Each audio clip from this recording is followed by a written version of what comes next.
Welcome back for more croquet in the good old USA. We've been all up and down the East Coast from Chesapeake Bay in the north, lots of North Carolina, and both coasts of southern Florida. Now we're going to northeast Florida in the Jacksonville area. You can see Daytona Beach, TPC at Sawgrass, and the Ponte Vedra Croquet Club. It was a mosquito control facility, hence the address, Mosquito Control Road. It looked like this before John Carrington bought it and turned it into a fabulous 7-court facility that opened in 2013.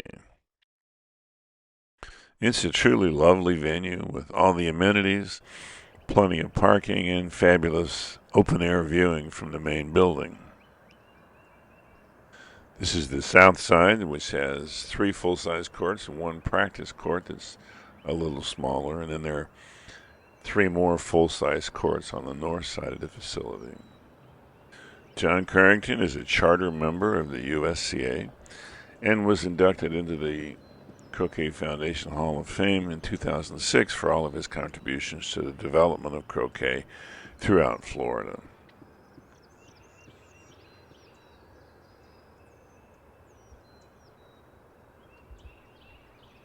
The event this week is the Women's International Friendship Cup Golf Croquet Tournament. It's a brainchild of Cheryl Bromley with the goal of showcasing up-and-coming and top-notch women players from around the world and to foster camaraderie between these players and women of all skill levels in the U.S. It's being sponsored by the Women's Golf Croquet Academy, the shared mission of MaryCarol Stearns, Debbie Davidoff, Cheryl Bromley, and Ellie Griffith to develop and improve women's croquet skills by providing a nurturing environment to embolden more women to compete successfully in tournament play. I'll put a link to that organization in the description.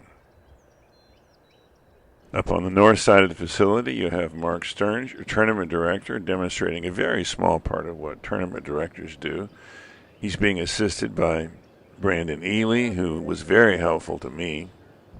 And we want to give a shout out to Heather Collins, who helped maintain the facility during the tournament. MaryCarol Stearns is your tournament manager, and along with her husband Marc, the sponsor of this video effort. This is the official YouTube channel of the USCA, which invites you to go to their website, check it out, and join us in this wonderful sport. Our exclusive equipment sponsor is Don Oakley and the Croquet Store, providing the equipment needs of all croquet players. And thanks to Preston Stewart for sponsoring the editing.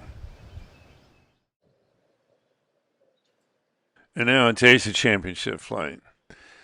Ellen Nielsen, playing red and yellow, is taking on Lynda Bjorkland, playing blue and black. They're seated third and fifth, respectively, in the B division of the championship flight.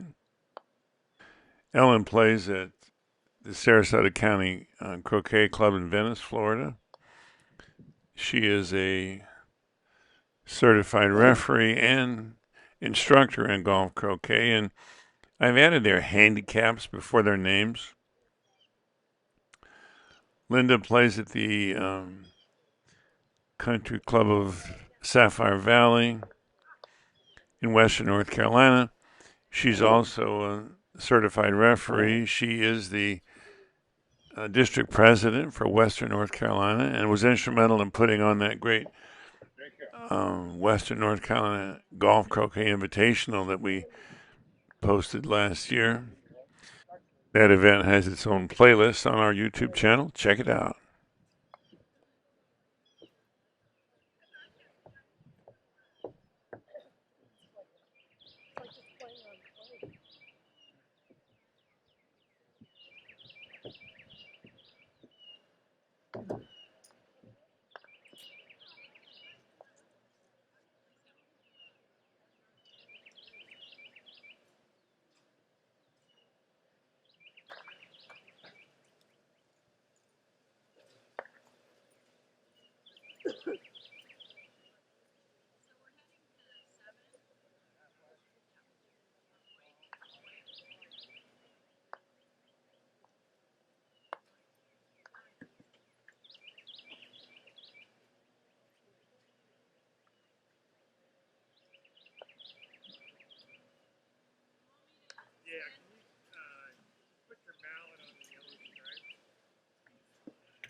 This is B5, B3.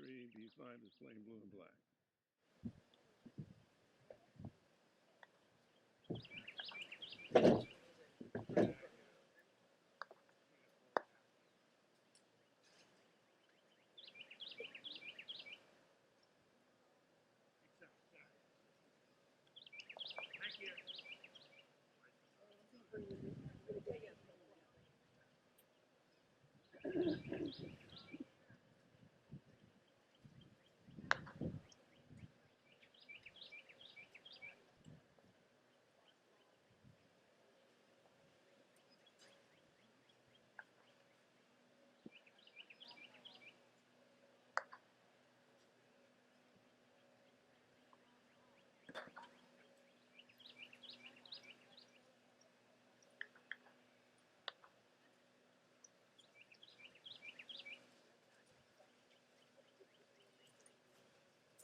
They're double banking against Cheryl Bromley, about to hit a beautiful shot on hoop 7. And she's playing Kathy Gamble.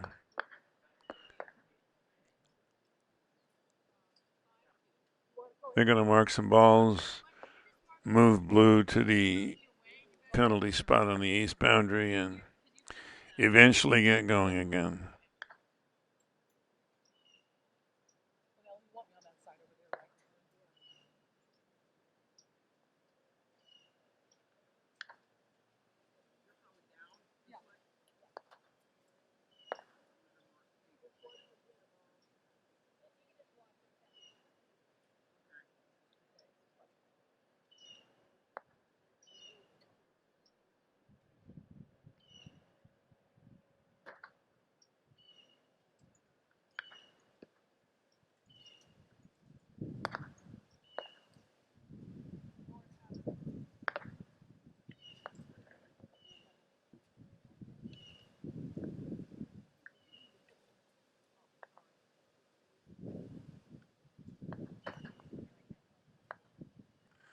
Bromley and Gamble are seated 1st and 7th in the A division of championship play.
Ellen's going to move yellow, but she could have considered just a snuggle on black.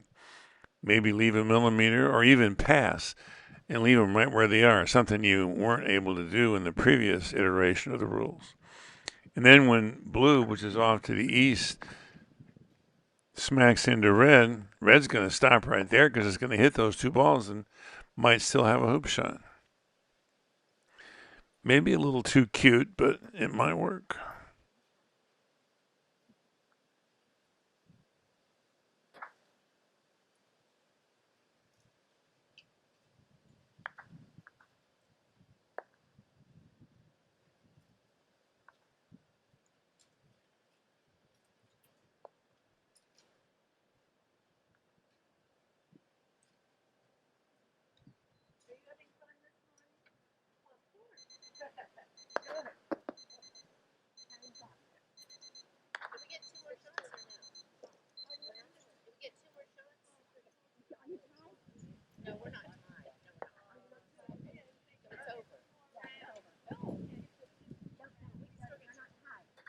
matter. It doesn't matter. It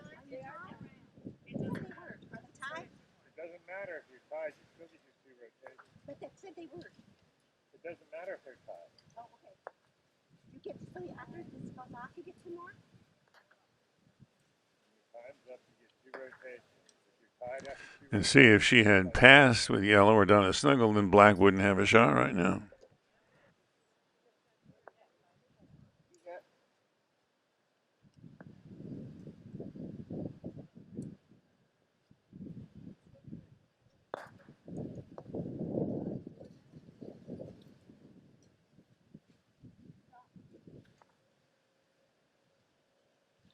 So the clock went on, and then he was in the job, and she scored. So it's 5:30.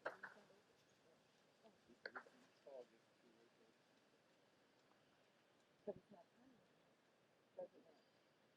It's always 2 rotations. Oh, okay. So pink was third. Tied at the end of 2 rotations. Then sudden death. Everybody so who was first ball?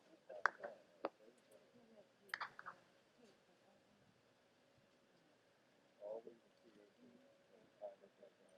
We never found out. We don't. But this is the official way to play. Anytime, time game, timer goes off, 2 rotations of the ball. Also, you have to restart the ball. Then if it's tied, the next 2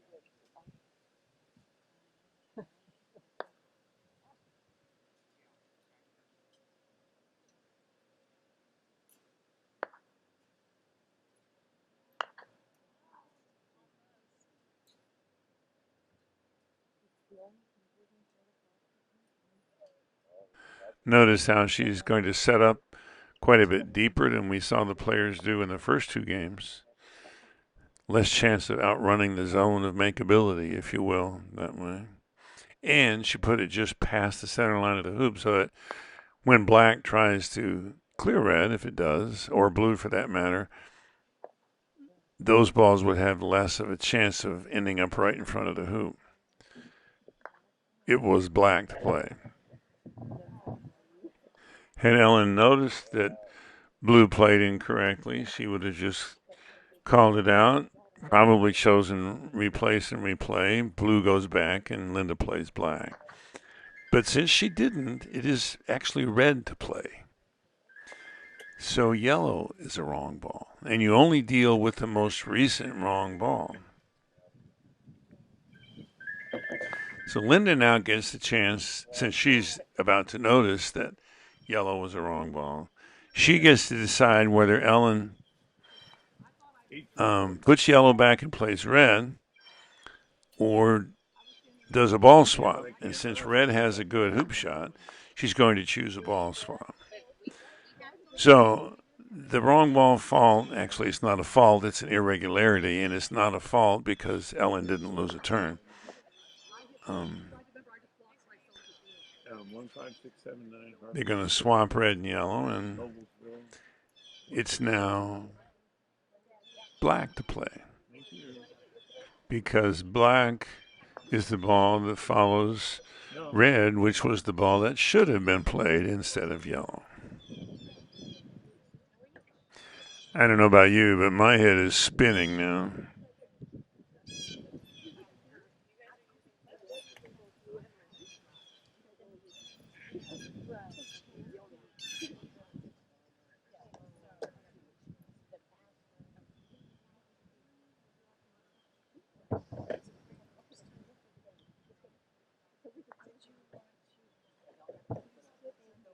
Because these two are in championship flight, and because they're both certified referees, they got this figured out without having to call the referee for the game in to help.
Some folks want to call this a stop shot, but it's not. She's going to hit a normal stroke with nice pace. Doesn't have to hit it hard, just with nice pace. And what stops red is the center ball contact with black. And because she's using normal follow through, she can be accurate. It's harder to be that accurate if you use a stop shot mechanism on the mallet. That was beautiful.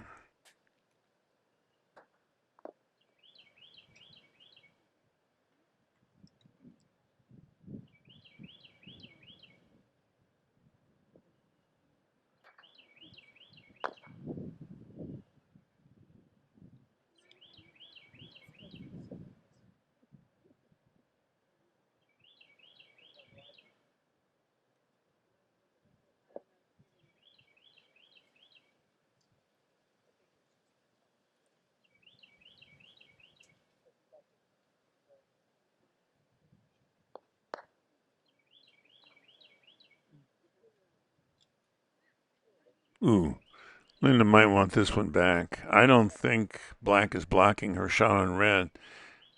Red has a relatively easy hoop shot. So pre-clearance doesn't do her any good.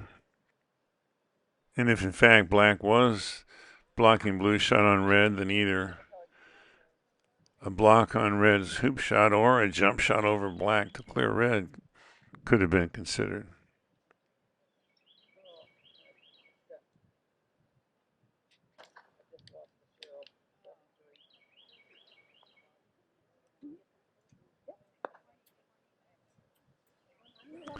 Lynda got away with one there.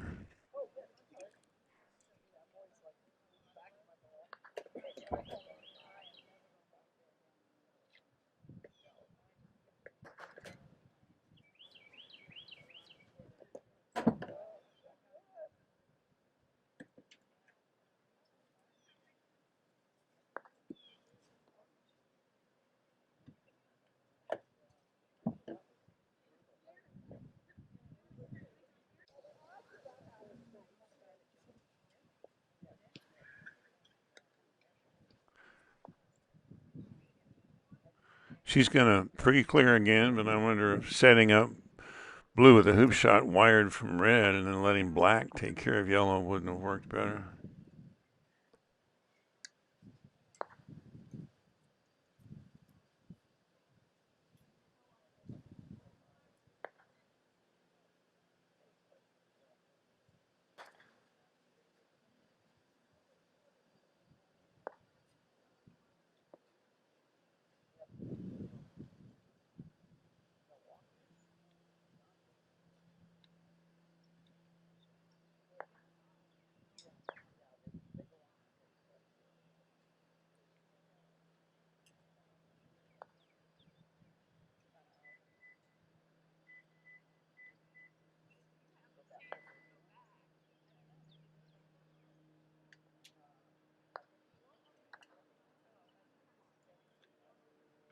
Yellow's in trouble now because red cannot deal with black.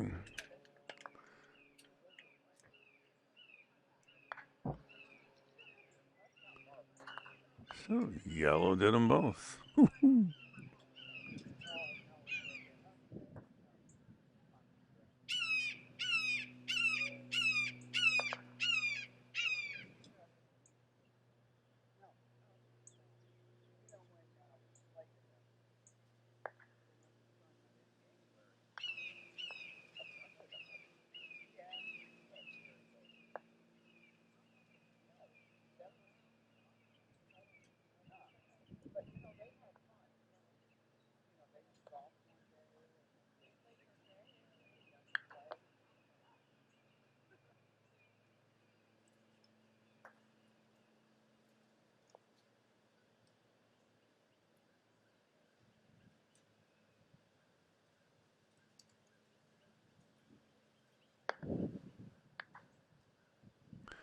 They must not be in contact because she's avoiding a double tap.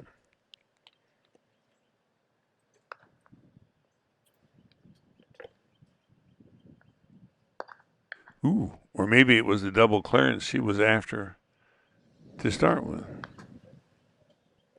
These ladies hit with pretty good pace, but this clearance needed to send blue to the boundary. Because now blue and black are pretty much in control. Because red is way out of position. And black can deal with yellow.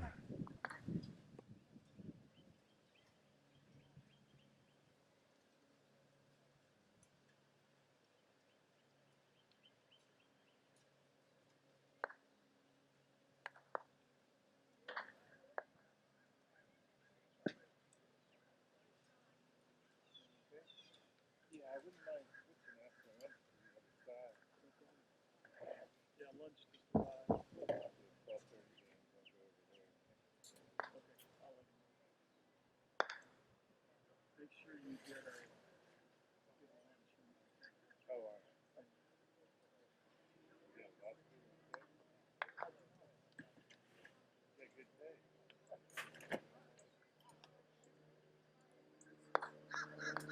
That's what I'm talking about.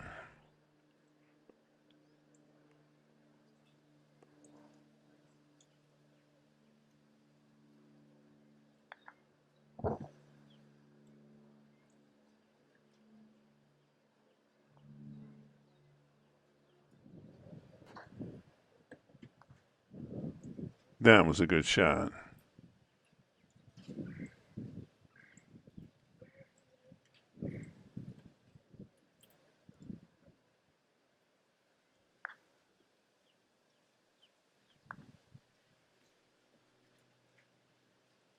We've got lunches here, so whenever, it's right in there on the table. Lunch for you.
This is a great shot, but it's a defensive play tactically.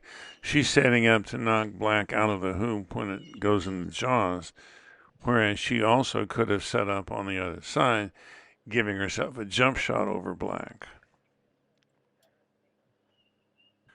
Either way, blue was going to clear red, but at least this way, blue clears red. It's not in hoop shooting position. Crafty.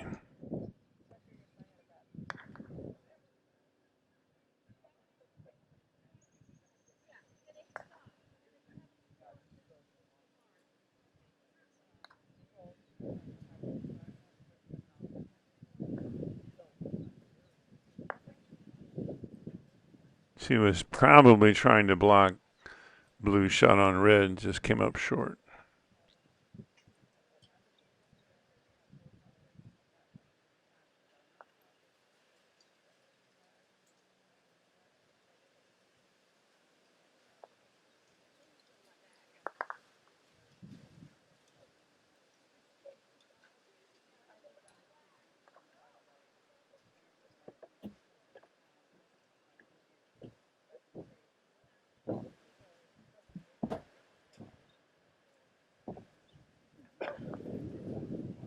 What? Yeah, every now and then, whether I want to or not. Yeah, me.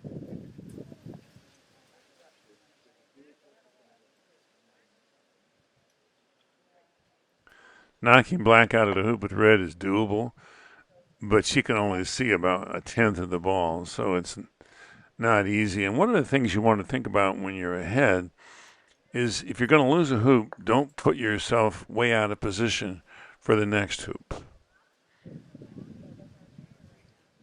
And black needs to end up within 6 to 10 feet of hoop 4, unless it's not right in the center and she's afraid of a double tap or a crush.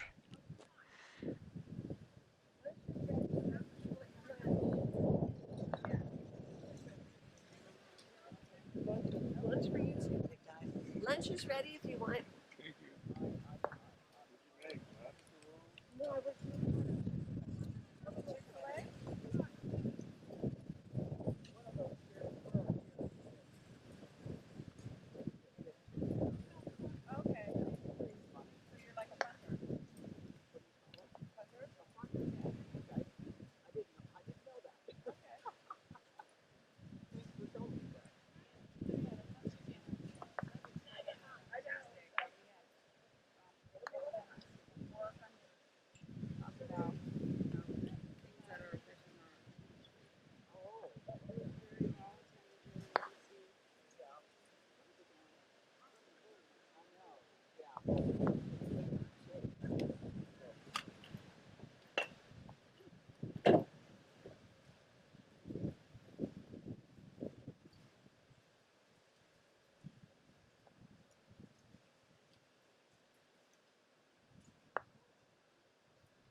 This ball is far enough away from red that she could use the low-flying trajectory that's more common internationally now.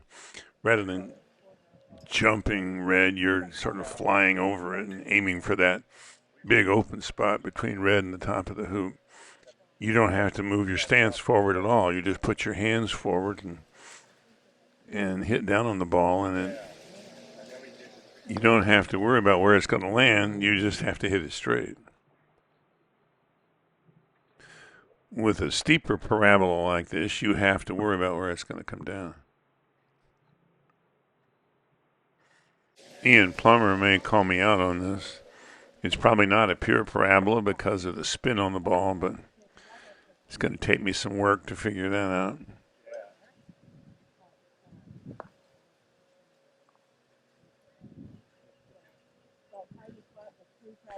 Wayne Davies would probably tell her to kick yellow north about 2 feet, and then when red makes the hoop, it'll be in position to be promoted to hoop 7 by yellow. That's cute if it works, but it has to be really precise.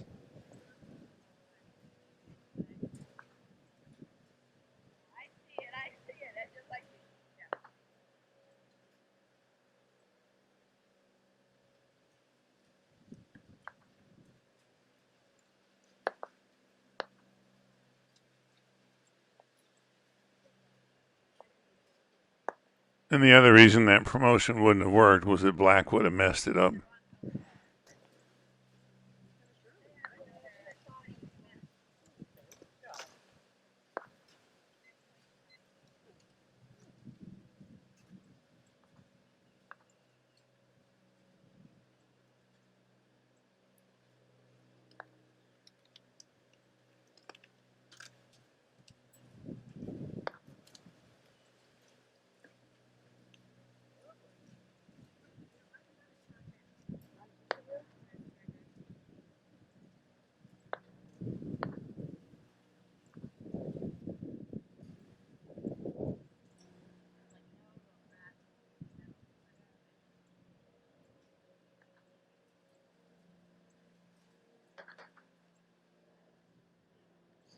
It's a cuddle or a snuggle.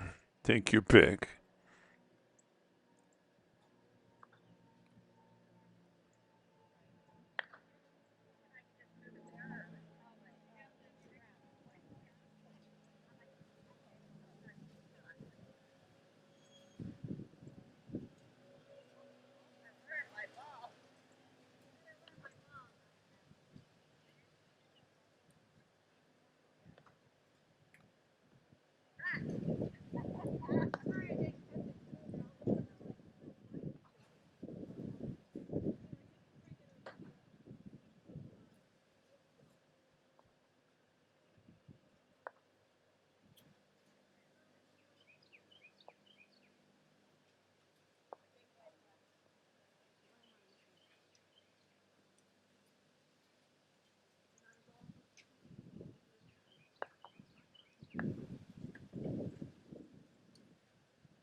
There are 2 problems with making odd-numbered hoops gently.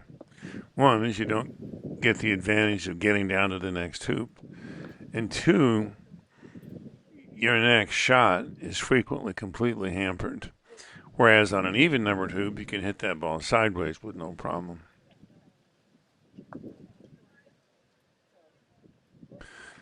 They're checking their watches because they want to keep track of the double banking delay. They can either add that time to their 1 hour or they can stop their clocks until they get to play again.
Maintenance to play, you guys are back good again. Oh, did someone start our clock? I stopped their clock. Did you start it? Not yet. We're in a game. I'll start it. Started. That may be a record. That's a record. Is the play through over there? It looks like they're having Wow. Who needs 30-yard clearances when you could do double purpose shots like that?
She's showing a lot of respect for Lynda's hoop shooting.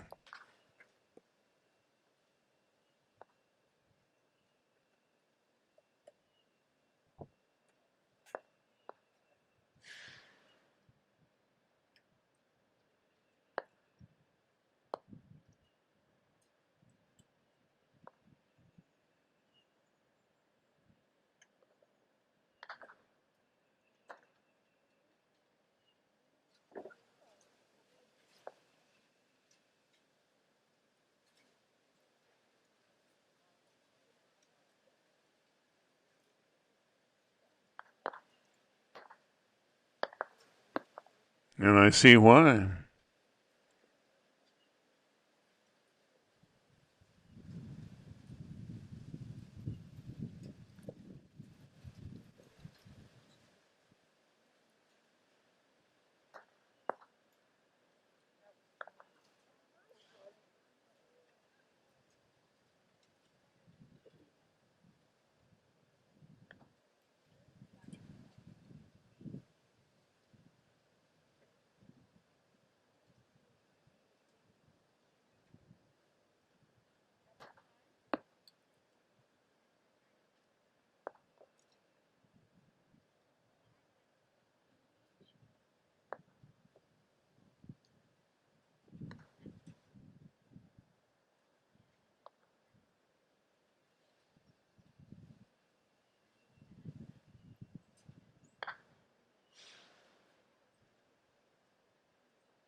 Red is far enough out of the hoop that blue will have trouble clearing it from the south side.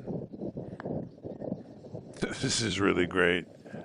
A lovely half ball on the left of blue puts yellow legally offsides over in front of hoop 9.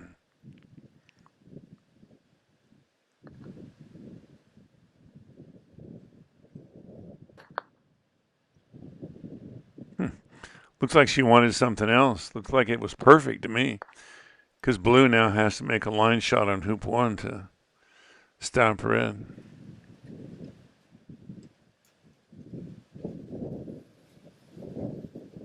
Checking red's position. No, it's not touching the stanchion. So she can't just slam it into the hoop and knock red out of position. She has to make the hoop.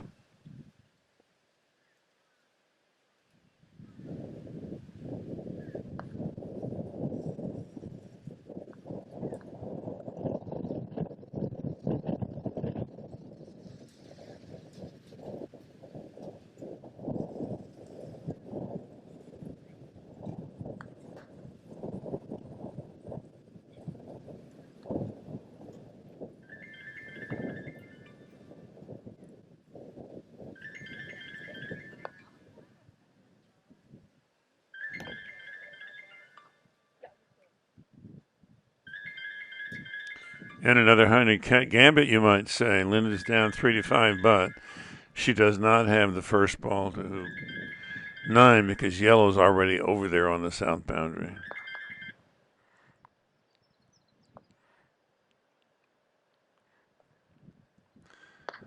The cameraman fell asleep. Ellen took a shot at black with yellow.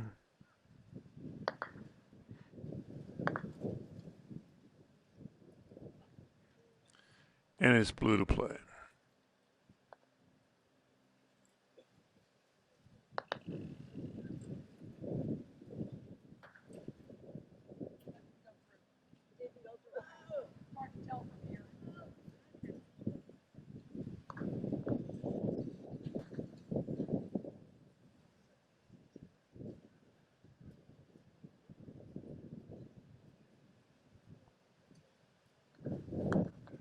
Watch Ellen let go with her left hand. That's not a great idea. I did that one season for a while when I was trying to make hoop shots because I wanted to be really gentle. I couldn't make a hoop from 2 feet.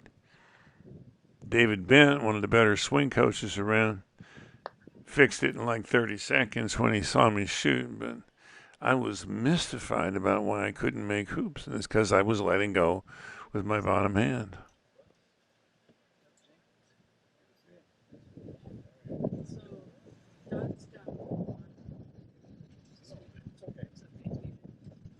Doug's done a lot of sports broadcasting with different sports. Yeah. And he's okay. So he's quite a cat. So if you want to do some stuff, he said you can have color, ask us questions. Sure. So if you want to Let me finish this game. Okay. Now let's have a little chat. I have a lab mic set. I can put 2 people on. If you want to do some Yeah, we could be courtside, for example. On with the another game he's player, on. you guys can banter back and forth. Sure. Sure. What's your name again? I'm sorry. Russ, I'm Doug Jenkins. Doug. Doug. D-O-U-G. Okay. Doug. Dig Doug. And we watched Doug. Douglas. Yeah. We watched I guess Yeah. some His channel. Ground Croquet World in Virginia. It took us a couple days to get our shit together. We went to a year and a half ago at Macy's place. Yeah. Macy Weiss. It's up there in Hartford, Virginia. Yeah. Well, that's where we live streamed the Golf Croquet World. And you could see us fumbling trying to get our stride the first couple of days. Right. But when I finally learned to isolate our shot talk from the active mic and all that kind of stuff, Okay. and I think it turned out pretty good. Good. Well, this will be fun. Will there be a regular broadcast partner, or will it just for me, or will there be people coming and going for like Cheryl and whoever? We can do whatever. I mean, I've Okay, got 2 mics. You guys do what you want. Okay. Okay. I mean, it feeds to this, and you can be 300 or 400 feet away if you need to. Okay. So it would be better if we had 2 people interacting, probably, but not necessarily. Well, I think so. How much do you know about golf? I know I've played with the Milwaukee Croquet Club, so I know a little bit. But you know, where I'm the best at is asking good questions to somebody who knows a lot. Yeah. So you with Cheryl Bromley, or Right. Ellie, Right. or what's her name? There's 4 or 5 players here who really know what they're doing. Okay. You know what I didn't bring is Again, in 3 weeks in Sarasota for the under 21 okay. at Sarasota Croquet Club, and then we're going to do it in October for the AC Worlds at the NCC. Good chance for 2 in a row. You know, it's one of those things where we've gotten halfway decent at recording games, editing them, and putting them up. So naturally, we get assigned to do the live streaming, and I was afraid that the Peter principle was going to catch up with us, but I think we'll learn. And it's not like all kinds of amateur stuff is live streaming. Right. And each flight, though, there's a knockout. And so it's the seeding. This eliminates half the players, and the rest go on to the knockout. Something like that. Okay. Well, I'll record your wife's game, and then I'm going to take a break. Okay. Well, whenever you'd like, Yeah, cool. Okay, good. Nice to meet you. Awesome. Thanks. Yes, y'all to hit. She needs big tap.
And that's it. Ellen Nielsen 7-3 over Lynda Bjorkland. And what was really a very good game.